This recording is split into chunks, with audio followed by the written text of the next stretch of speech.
Putin once declared to the entire world that Crimea is Russian territory forever, an unshakable fortress, protected by tens of thousands of elite troops, Moscow's most modern missile systems, and a naval fleet built over decades. That was the statement of a man who believed he had won this chess game back in 2014. But what has been happening in Crimea in recent weeks is not something Putin prepared to face. There have been no amphibious assaults storming the shores of Crimea. There have been no Ukrainian tanks crushing through the Perekop Isthmus. There's not been a single Ukrainian soldier setting foot on that peninsula. Yet, Putin's foundation of control is collapsing, not from the outside, but from the inside, piece by piece, in the dark of nights that Moscow does not want you to know about. So what is Ukraine doing? The answer does not lie in a single weapon or a lone battle. It lies in a three-layer strategy. The first layer is the total destruction of Russia's military fangs and claws on the peninsula. The second layer is breaking down every defensive shield until Crimea can no longer protect itself. And the third layer, the most dangerous, the most silent, and the least talked about, is severing the psychological nerve, connecting the 800,000 Russians living on that peninsula to Putin's promise of protection. When that nerve snaps, the entire structure collapses, and that nerve is snapping bit by bit. This is not war in the traditional sense. This is surgery, and Ukraine is holding the scalpel.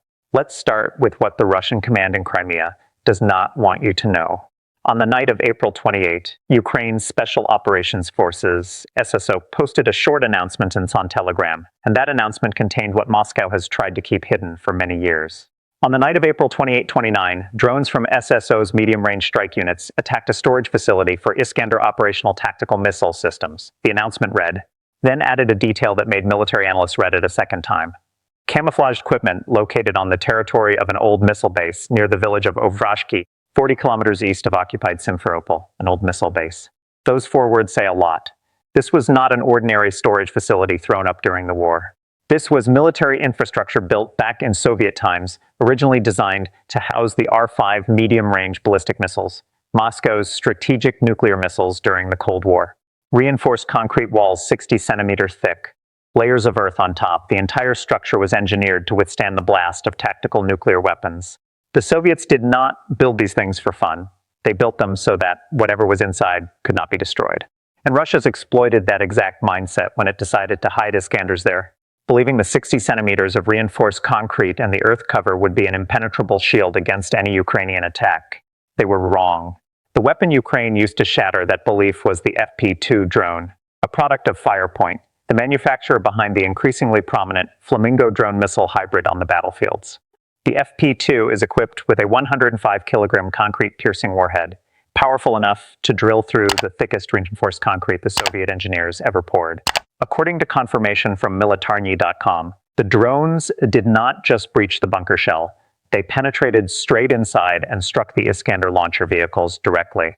And if that was not enough to worry Moscow, listen to this. Firepoint is developing a 150-kilogram warhead version for the FP2, 43% more powerful than the current version. That means the other surviving Soviet-era bunkers in Crimea, and there are likely many more, will face something even more dangerous in the coming strikes. More importantly, this was not the first time Ukraine has done this. On February 17, 2026, Ukraine's SSO destroyed another Iskander depot at the village of Pasichne, also in occupied Crimea, a strike on the Iskander launch infrastructure that Russia had established there, along with a remote command post of the Rubicon unit. 2 strikes on 2 different Iskander depots in Crimea in less than 3 months. That is not coincidence, that is a campaign. But to understand why these strikes have importance far beyond their pure material value, you need to understand what Iskander really means for Putin's strategy in Ukraine. Iskander is not an ordinary missile. With a range of 500 kilometers, an Iskander system placed in Crimea can reach almost the entire territory of Ukraine. Kyiv, Kharkiv, Odessa, Lviv, all within range. Russia has exploited that mercilessly. The cluster variant of the Iskander M has been used to attack Ukraine since at least April 2025. And the consequences are not abstract numbers on paper. 35 people killed in Sumy in April 2025, including children attending Palm Sunday church service. Before that came Odessa, Kramatorsk, and dozens of other strikes where ballistic missiles flying at uninterceptable speeds slammed straight into civilian areas. And beneath all of that lies an even darker layer of threat. The Iskander M can carry a nuclear warhead. Russia does not need to actually have nuclear warheads in Crimea to maintain that psychological leverage. The mere possibility is enough to force the opponent to add one more variable to every strategic decision.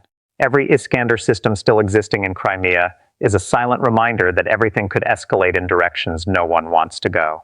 Then there is the pure economic aspect. Each Iskander missile costs Russia about $4 million USD to launch. Ukraine has used FP2 drones, weapons that cost only a fraction of that amount, to destroy depots that could hold dozens of Iskanders. That is the kind of returns on investment that any military strategist would have to acknowledge. But the most important thing is not the money. The most important thing is that the bunker at Ovrashki did not appear on any public maps. Russia had camouflaged it carefully, hidden it well, and trusted that secrecy itself was the best protection. The reality is that Ukraine knew exactly where that base was, meaning intelligence networks, long-range drone reconnaissance, and possibly other sources are operating with a level of precision that Russia never anticipated. And if Ukraine has already found Ovrashki, then the question Moscow is wrestling with is how many other secret bases have already been discovered that Ukraine has not yet struck. But that question can only be fully answered when you look at the bigger picture, because Ovrashki was not the starting point of this campaign, and it is certainly not the end. Let's go back to April 16, 12 days before the Ovrashki bunker was wiped out. That night, Robert Brovdy, commander of Ukraine's unmanned systems forces, announced something that even veteran observers had to pause and read more carefully. Ukrainian drone forces had coordinated strikes on 16 Russian military targets in a single night, including bases related to Iskander systems, air defense systems, and Rubicon unit production facilities spread across 3 different regions: Crimea, Donetsk, and Zaporizhia. What made this event special was not the number of targets, but what stood behind it. For the first time, Ukraine publicly mentioned the existence of a newly established Deep Strike Center, a specialized command structure built to coordinate simultaneous strikes across multiple geographic regions within the same time frame. This is not improvisation, this is institutionalization. Ukraine is no longer improvising attacks night by night. It is operating a structured, hierarchical deep strike machine with the ability to escalate at will. 2 days later, on April 18, Ukraine's security service, SBU, delivered the next blow, and this one targeted things even more important than ammunition depots. In a single night, SBU drones struck 3 Russian naval vessels in Sevastopol, destroyed the MR-10M1 radar station codenamed MIZE M1, set fire to the Yukterson fuel depot, and, this is the detail that intelligence analysts paid special attention to, destroyed the antenna array of the Dolphin communications system of the Black Sea Fleet. A communications system, not a warship, not a missile, but the nervous system that allows the Black Sea Fleet to coordinate its operations. The SBU did not hide its purpose. They stated outright that this campaign aimed to completely dismantle Russia's presence in Crimea, not weaken, not inflict damage, completely dismantle. Then came April 28 with the Ovrashki bunker we already mentioned, but Ukraine did not stop there. Just 1 day later, on the night of April 29, Ukrainian drones continued the attacks. An MR-10 radar station was destroyed, another air defense system was hit, and another fuel depot in Crimea burned through the night. 4 days after that, on the night of May 2, Ukraine unleashed what was perhaps the strongest blow in this series. An entire Iskander tactical group was wiped out in a night-long series of strikes. Not a single launcher, not a single depot, but a complete operational cluster, along with multiple radar stations wiped out simultaneously. And just when it seemed the campaign had quieted, the night of May 8 brought new explosions. The Black Sea Fleet's communications base in Simferopol was attacked. Energy infrastructure in Krasperekopsk was hit, and large fires broke out across the peninsula while local residents reported drone noises, anti-aircraft fire, and widespread power outages. Look at this timeline again: 16-4, 18-4, 28-4, 29-4, 25-85. 7 events in less than a month. And if you think these are opportunistic strikes carried out whenever Ukraine finds a target, then you are missing the most important point. There is a clear causal logic running through this entire sequence. You destroy radars first, the airspace corridor opens, drones go deeper into Crimean territory, and when drones go deeper, they find higher value targets that were previously unreachable. Concrete bunkers hidden underground like Ovrashki, Iskander clusters camouflaged in Soviet-era missile bases. Each layer of defense peeled away opens a new door for the next strike. This is what is talked about the least when commenting on this war. Crimea has not been Russia's safe rear area for a long time. But what is happening in April and May 2026 marks a qualitative shift. This peninsula is becoming the front line, one night at a time, one radar station at a time, one Iskander depot at a time. And Moscow has still not found a way to stop it. So why doesn't Ukraine attack Crimea? directly with infantry. An infantry assault on this peninsula is one of the most militarily unfeasible tasks imaginable in the current context, and carrying it out would not be courage but a meaningless waste of lives. Let's start with the most obvious option on paper: a naval landing across the Black Sea. Ukraine has done something extraordinary by destroying one-third of Russia's Black Sea fleet, forcing the rest to retreat to Novorossiysk, and strategically speaking, that is a historic achievement. But dominating the sea with drones and missiles is an entirely different matter from landing thousands of troops on Crimean shores under Russian fire. Ukraine does not have an amphibious fleet, no large transport ships, no hovercraft, no naval logistics capability to move a meaningful assault force across the Black Sea, while Russia still has coastal missiles, aircraft, and long-range artillery that could turn any landing convoy into easy prey. The Black Sea is not yet safe enough for that kind of operation, and attempting it would be handing Russia a live television tragedy. The second option, crossing the Sivash, the shallow lagoon area north of Crimea, sounds more feasible in theory because historically Soviet forces once crossed the Sivash to liberate Crimea from Nazi Germany in 1944. But that was 1944. In 2026, the Sivash is a perfect trap designed for the era of drones and precision artillery. This lagoon area can only be crossed when the tide is low, a narrow time window that can be predicted accurately days in advance, and Russia knows this just as well as Ukraine. Sending troops into the Sivash during the low tide window is announcing in advance exactly where you will be, when and how you will move, and Russia only needs to concentrate artillery, rockets, and drones on a single choke point. That is not an attack, that is scheduled suicide. And then there is the Perekop Isthmus, the narrow strip of land connecting Crimea to mainland Ukraine, only about 3 miles wide at its narrowest point. 3 miles. Think about that number for a second. 3 miles is the entire space Ukraine could use to bring tanks, armored vehicles, artillery, supply trucks, and tens of thousands of troops into Crimea, while 32,500 Russian troops wait on the other side, with multi-year fortified positions, layered defenses, and perfect visibility over that entire narrow corridor. Every armored vehicle, every troop carrier, every Ukrainian soldier would have to pass through that same 3-mile bottleneck under concentrated artillery fire, under suicide drones, under cruise missiles. No tactics, no brilliance can turn a 3-mile corridor into a viable attack route when the enemy is fully prepared and knows exactly which direction you are coming from. And above all those geographical calculations is the undeniable battlefield reality. Russia is pouring troops into a spring offensive in Donetsk with a scale and intensity expected to stretch deep into 2026, and Ukraine must keep reserves ready to defend Kramatorsk, Pokrovsk, and Huliopol, strong points whose loss would be a disaster for the entire Eastern Front. Pulling reserves from Donetsk to pour into an unfeasible infantry assault on Crimea is not strategy, it is gambling with the fate of the country. But do not mistake this restraint for weakness. March 2026 proved the opposite decisively. In a single month, Ukraine set a record for Russian casualties inflicted, the highest ever in any single month, while liberating a significant amount of territory through a combination of sharp leadership and an active defense strategy executed with astonishing precision.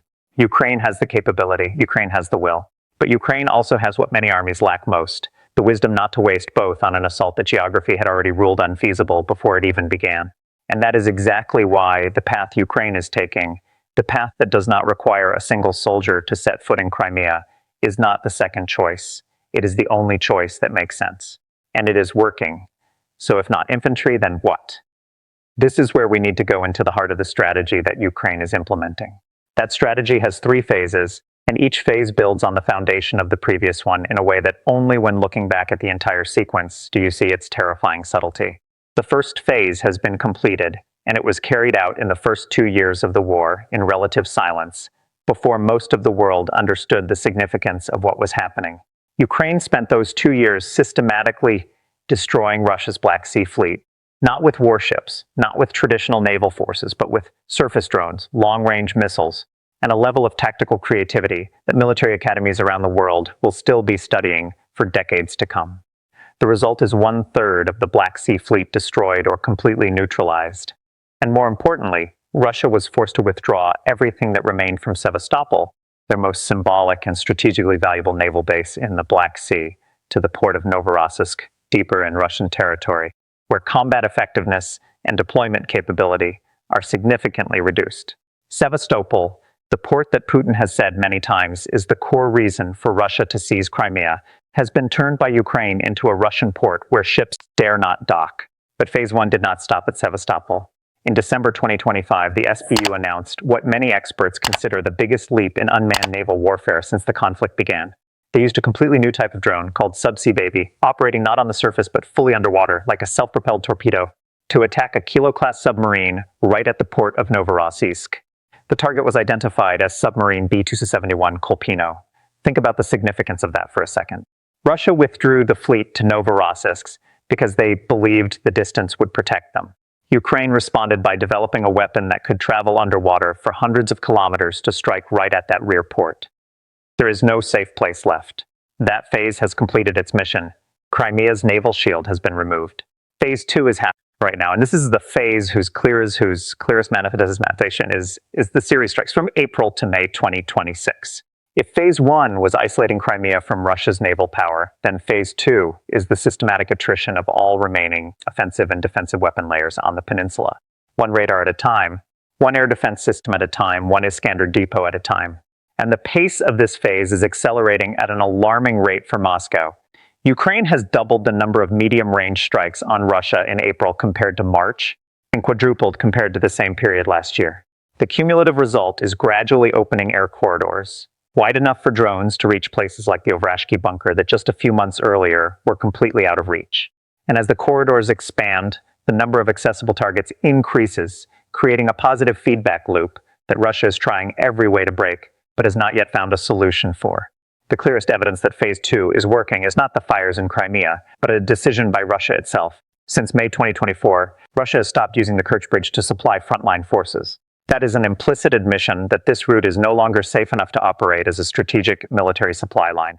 Crimea, once envisioned by Putin as the ideal logistical springboard to seize all of southern Ukraine, lost that function more than a year ago.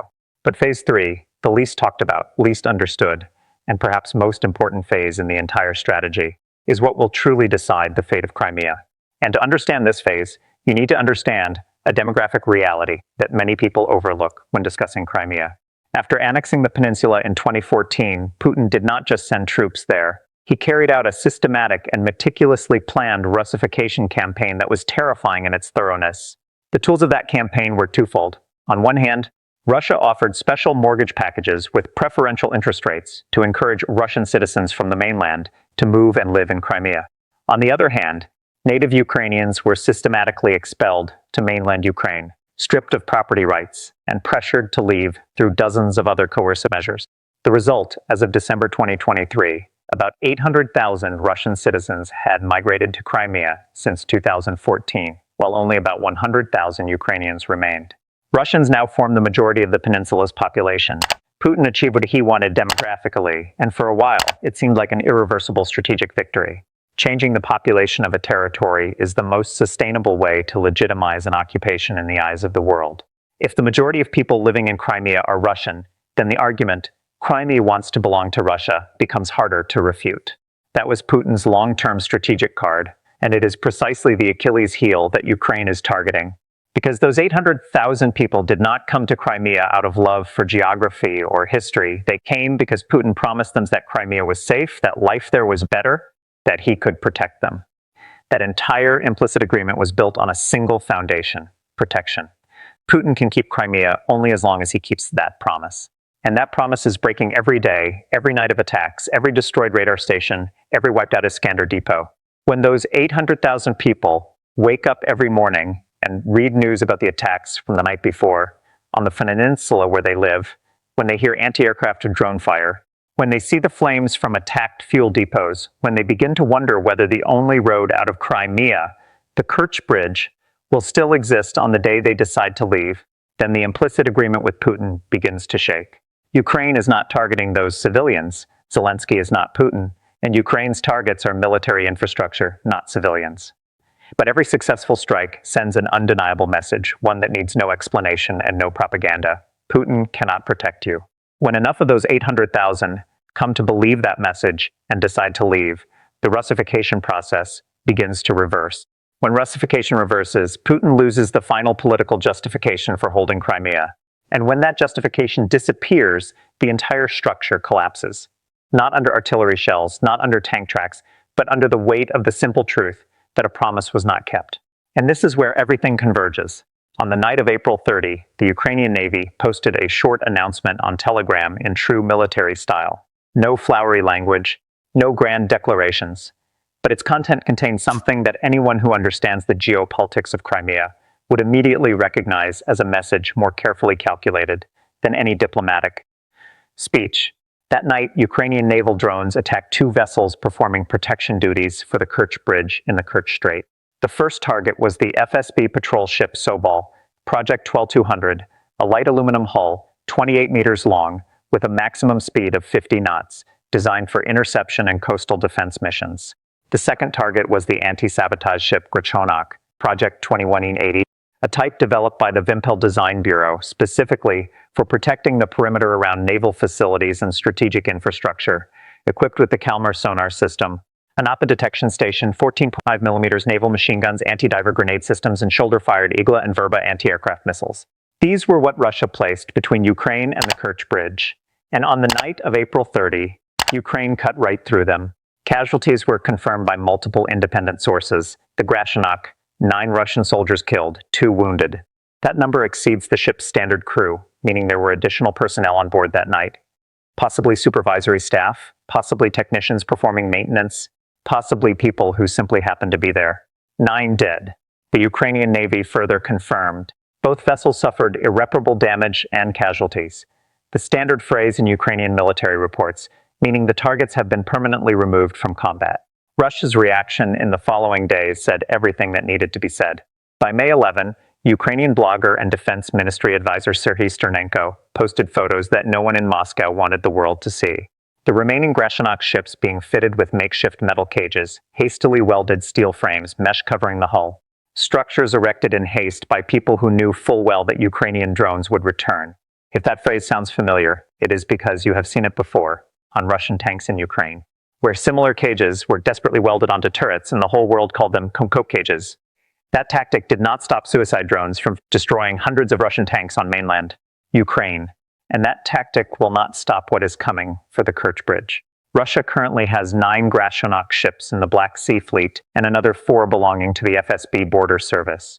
After the April 30 incident, all of them are being hastily modified with those makeshift cages. But before talking about what is coming, one common misconception about the Kerch Bridge must be addressed. Because most people think they understand why that bridge is important, but the answer in their heads is more than a year out of date. The common assumption is that the Kerch Bridge is important because it is the military supply line connecting mainland Russia to Crimea, and from there to the front lines. That was once true. But since May 2024, Russia has stopped using the Kerch Bridge to supply frontline forces. Ukraine made that route too dangerous to operate, and Russia quietly switched to other logistics lines. The military function of the Kerch Bridge was severed by Ukraine more than a year ago. So why is the Kerch Bridge still the ultimate strategic target? Because that bridge is no longer a supply line for Russian troops. It is the only escape route for the 800,000 Russian civilians living in Crimea. That is the difference that changes the entire strategic calculation. When Ukraine destroyed the FSB Sobol and Grachonok ships protecting the Kerch Bridge, they were not just attacking a military target. They were sending a very specific, very clear message to exactly the people who needed to hear it most. The 800,000 Russians living in Crimea who wonder every day whether Putin's promise of protection still has any value. That message needs no translation. The ships protecting your bridge have just been destroyed. Russia is desperately welding metal cages onto the remaining ships. The latest version of Sea Baby, announced by the SBU in October 2025, carries a 2-kilogram payload, double the explosive charge used to destroy the Kerch Bridge supports in the June 2025 attack, with a 900-mile range covering the entire Black Sea, and additionally equipped with Grad rocket systems and an automatic machine gun turret. If 1,000 kilograms of TNT was enough to destroy the bridge supports in 2025, what can 2,000 kilograms do to the bridge structure itself when there are no longer capable escort ships standing in between? The only road out of Crimea is now in the crosshairs, and the clock is ticking. Let's step back and look at the entire picture. Because when you put all these pieces together, what emerges is not a series of separate lucky, successful strikes by Ukraine, but a choreography executed with terrifying precision. April 16, 16 targets in one night, spanning 3 regions, Coordinated through the newly established Deep Strike Center, Ukraine announced to the world that it is no longer attacking opportunistically, it is operating a machine. April 18, 3 naval vessels, 1 radar station, 1 fuel depot, and the Black Sea Fleet's Dolphin communications system destroyed in a single night. The SBU stated outright that this is a campaign to completely dismantle Russia's military presence in Crimea. April 28, a 60-centimeter thick Soviet bunker penetrated, a secret Iskander depot wiped out. Russia loses the deep strike capability it believed was untouchable. April 29, radar air defense fuel depot, another layer of shield peeled away. April 30, FSB Sobol and Grashanok destroyed in the Kerch Strait. The psychological message sent to 800,000 Russians that their only escape route is now in the crosshairs. May 2, an entire Iskander tactical group, along with multiple radars, wiped out in one night, the strongest concentrated blow in the series. May 8, the Black Sea Fleet's communications base in Simferopol attacked, Krasnoperekopsk energy infrastructure hit. Large fires breaking out across the peninsula. Crimea goes dark, both literally and figuratively. 7 events, 22 days, 3 layers of simultaneous attack. The first layer is fangs and claws. Every Iskander system destroyed is one step toward Crimea losing its deep strike capability into Ukrainian territory. A 500 kilometers range shrinking to 0. The second layer is the shield. Every radar destroyed, every air defense system eliminated. Every communications node severed is one step toward Crimea, losing the ability to protect itself. The peninsula becoming blind and deaf to what is coming. The third layer is psychological. Every escort ship destroyed, every fire blazing in the night. Every drone sound in the skies over Crimea is one step toward the 800,000 Russians losing faith that Putin can keep his promise. And when that faith is lost, they begin looking toward the Kerch Bridge with a question they never asked before. Should I leave before it's too late? And this is the strategic question Putin is wrestling with without a good answer. If he wants to replace what has been lost in Crimea. More air defense systems, more radars, more Iskanders, more escort ships. Where does he take them from? From Donetsk, where the spring offensive demands enormous resources. From Zaporizhia, from Kherson. Every unit transferred back to Crimea to patch holes creates a new weakness somewhere else. And Ukraine is watching the clock, fully aware of it. The clearest evidence that this strategy is working is not the photos of fires in Crimea, but the photos of makeshift metal cages hastily welded onto Russian Grashanok ships after April 30. Russia is doing to its naval vessels exactly what it did to its tanks in Ukraine, installing cope cages and hoping this time it will be different. But cope cages never saved Russian tanks, and makeshift metal cages will not save the Kerch Bridge either. So what will happen next? In the short term, the answer lies in the Black Sea, where the 2,000 kilograms version of Sea Baby is waiting, while makeshift metal cages are hastily welded onto the remaining Grashanok ships.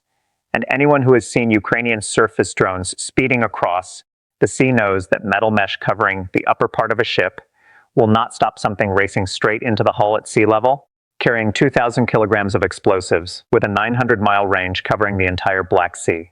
The Kerch Bridge has endured many strikes, but never with double the payload of the strongest previous attack, while its defensive forces are weakened and in panic. The heaviest strike on that bridge in the entire war may now be only a matter of time. In the medium term, what is worth watching is not the fires in Crimea, but the flow of people. Whether the 800,000 Russians in Crimea will begin to reconsider their decision to stay, as each week brings more evidence that Putin cannot keep his promise to protect them. When that flow begins to reverse back to mainland Russia, the Russification process that Putin spent more than a decade building will begin to reverse, and with it, the final political justification for Moscow to hold the peninsula will vanish. In the long term, the scenario no one in Moscow wants to admit is becoming clearer every day. Ukraine may not need to land a single soldier in Crimea. When Russia is finally forced to withdraw on the mainland under the pressure of unsustainable losses, and March 2026, with its record Russian casualties in a single month, shows that pressure is increasing relentlessly, a Crimea that has been hollowed out militarily and eroded demographically will not need an assault to retake. It will collapse from within, just as every fortress in history has collapsed when its internal foundation has been pulled away for long enough. And this is the lesson that every military force in the world is noting from this war. You do not need massive armies. You do not need swarms of tanks. You do not need billion-dollar amphibious campaigns. You only need drones cheap enough to produce in unlimited numbers, a sharp enough strategy to know exactly what to attack and in what order, and the strategic patience to execute that plan day after day, week after week, month after month, until the enemy's fortress collapses not under artillery fire, but under the weight of the truth that it can no longer stand. Putin once declared Crimea to be Russia's unassailable fortress forever. But no fortress collapses from the outside. All truly fallen fortresses collapse when their internal foundation is pulled away brick by brick, when the internal promise of protection is no longer kept, when those who believed in its strength begin to doubt and turn away. Ukraine is pulling away those bricks. Every destroyed radar is won. Every wiped out Iskander depot is won. Every destroyed escort ship is won. And they have not stopped. If you want to continue following the real strategy behind what is happening in this war, not surface headlines, but analyses that go to the heart of the matter, subscribe to the channel now. We will continue to track every next step of the Crimea campaign as it unfolds.